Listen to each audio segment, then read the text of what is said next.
there was sort of interesting point that we got to when we were researching the presentation around data ethnography, and this idea that data has always meant quant, and then over here you have qual, which has got nothing to do with data.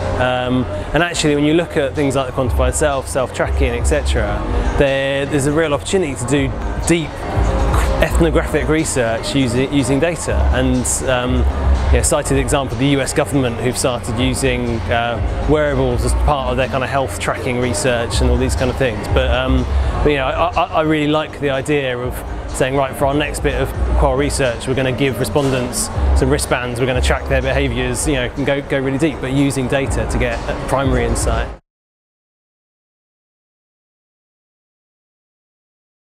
Data scientists are really exciting. I work with a bunch of analysts and kind of data specialists who are able to put data together in new and exciting ways and glean insights in new and exciting ways.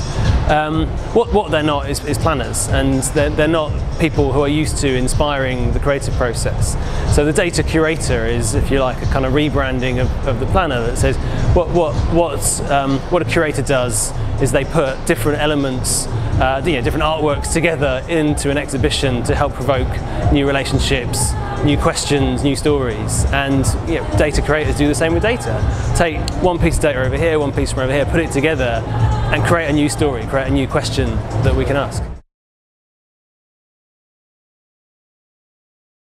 I thought that there was one of the questions in the session around how we collaborate with data scientists, and I kind of said that brainstorms are a great thing. So we have sessions. It's the same on a brand like Mini.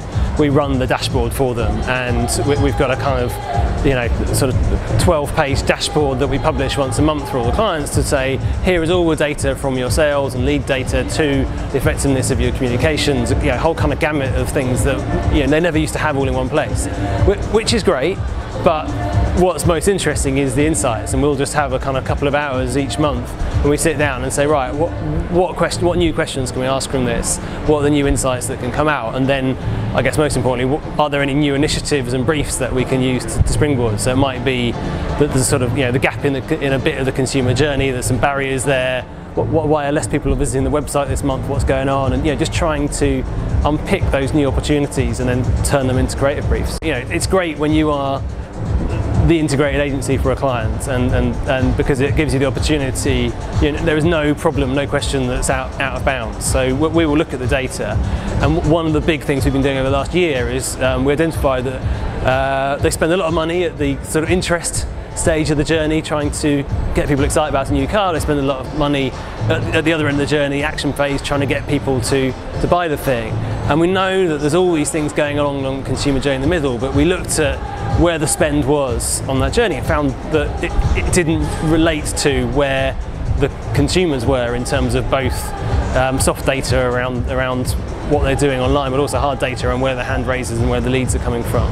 So we've kind of been looking at that and then used that to trigger a bunch of new projects that are basically trying to close that consumer journey, like little bits of content that help people explore the car at the right stage, things that help people understand the range better, because that's a big barrier, and just generally picking off each barrier with a bit of content one at a time.